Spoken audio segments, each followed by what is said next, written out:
In this video, I'm going to tell you how you can induce an out-of-body experience.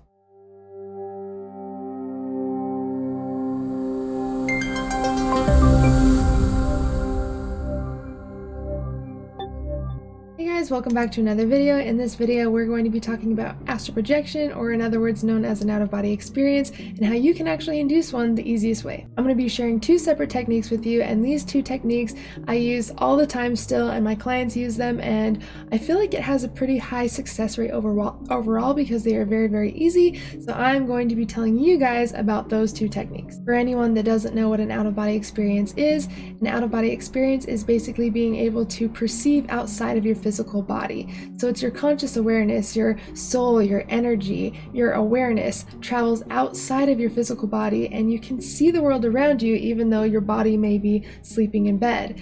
And this isn't a lucid dream. This is a different state than a lucid dream. Our brainwaves are actually in a different state as well, but you can actually leave your physical body using super simple techniques, and I can't wait for you to experience it because it's something super, super amazing and completely safe. Just remember that. And apparently we all astral project anyways every single night. We're just not conscious of it. So this is a way where you can actually be conscious of your experiences and learn how to control them. So let's get into it. The best time to try this technique is after a little bit of sleep. So I'd say if you've had at least 6 hours of sleep, then you can try this technique. The reason why we do that is because you don't want to completely fall asleep, but you don't want to be so awake that your body can't go to sleep. So you want to find a perfect balance between awake and tired. So enough to completely relax, but you'll still have enough awareness to where you won't completely fall asleep.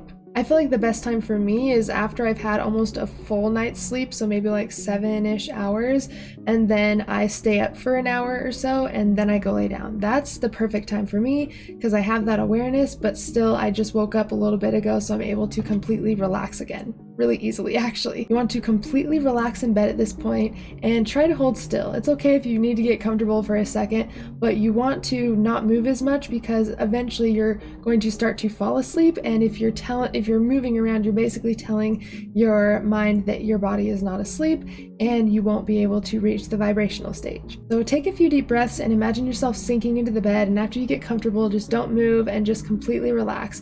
You want to just let your mind kind of wander and do whatever it wants, and just try to keep a small sliver of awareness so you can repeat a mantra. The one that I like is mind awake, body asleep.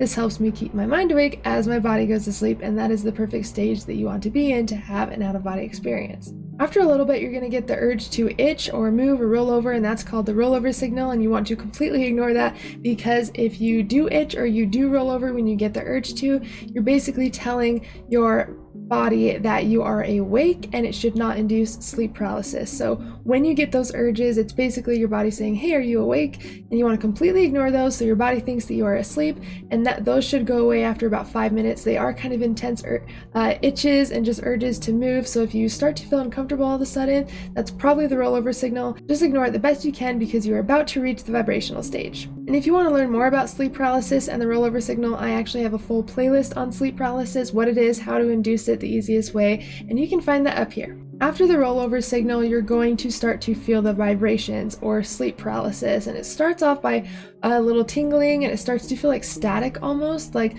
when you hit your elbow or your foot's asleep or something. You know, it has that tingling feeling, and that's what your entire body feels like. And you'll definitely know when you're in sleep paralysis. You can't really miss it. It's something that you're really not used to experiencing consciously. So if you feel really intense physical sensations and you start to hear auditory things and see a lot of colors underneath your eyelids, you are most likely in the vibrations or sleep paralysis. And it's very important not to move during this state because we just convinced our body that our mind is asleep, and if we move, then we're going to wake up out of the experience. So try to hold as still as you can and start to use really strong visualization, and this technique I'm going to share with you is called the rollout method. Basically, the easiest way to have an astral projection or an out-of-body experience is two things: visualization and sensation. You want to visualize rolling out of bed, rolling out of your body as vividly as possible, and you want to imagine the sensations of that happening. So what would it feel like to push your hands against the bed to get out of bed? What temperature is the room? What's everything you would see when you're rolling, getting out of bed? You really want to make the visualization as powerful as you can because you're basically going to trick your brain into thinking thinking that's actually happening, and you'll be able to shift awareness to where you were actually imagining. So if you want to imagine rolling out of bed or floating above your bed, whatever you want to do, just imagine it as vividly as possible, every sensation that you can think of related to what you're trying to do, and you'll notice things start to actually happen quickly, and you will be able to perceive your awareness from that spot that you're imagining. I hope that makes sense. This is the technique that I use a lot because as soon as I start imagining that I'm rolling out of bed, I visualize it as vivid as I can, and I actually start to feel my body slip out. I really start to feel like I'm actually slipping off my bed or moving off my bed, and this might be shocking at first, but just know that you're completely safe and you should just enjoy this experience because you worked to get this point, and I've messed it up before because it felt so real. It kind of got me really excited or startled me, and you want to stay as calm as you can because it's something really amazing that you can experience once you learn how to control it. The next technique is called the target technique. This also uses really strong visualization. Basically, you want to pick an area or an item in your house that you want to imagine in your visualization when you're trying to get out of body. So this could be your kitchen.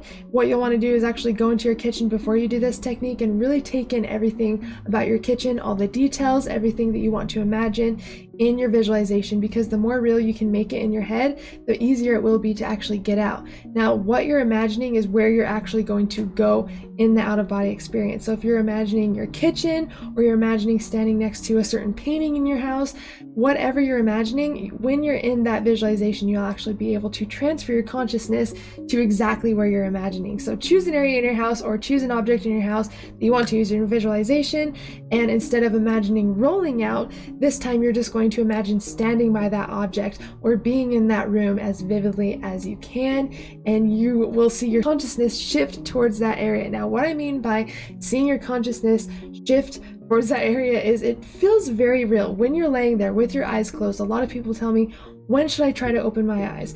And the thing is, you want to keep your eyes closed and you want to just imagine this visualization, because what starts to happen when this visualization becomes really real, you'll actually feel like your eyes just opened and you can see where you were imagining. When I was imagining being in my kitchen, I was imagining it as vividly as I can, and then it felt like my eyes opened up, but I was standing in my kitchen.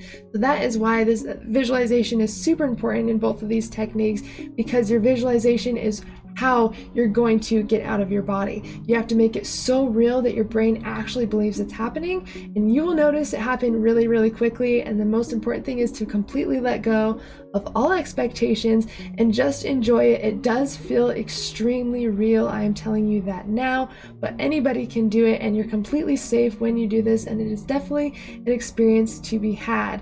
And the more out-of-body experiences you experience, the easier it will be for you to induce them at will. And if you're someone that experiences sleep paralysis spontaneously, just know that you can have an out-of-body experience from sleep paralysis anytime. Just work on your visualization and creating the sensation as real as you can, and you can even practice this in meditation or throughout the day. Just work really well with your visualization. That way, when you go to bed and you relax and you go through the rollover signal and you get to sleep paralysis, you can visualize something so vividly that your consciousness will actually shift there, and it feel like you open your eyes and you're in that area. It's really, really powerful, and definitely try these techniques because they are the ones that I still use to this day, because I don't really need a lot of other ones. There are tons of other ones, but these ones will surely get you out of your body and help you astral project if you practice them. So don't give up and just work on your visualization. Alright guys, and that is my video today. This is kind of like a crash course for astral travel. There's a lot more that I can go into in the future, but I just wanted to give you guys the easiest way to astral project the quickest. And if you're interested in working with me one-on-one and signing up for my 40-part lucid dreaming video course,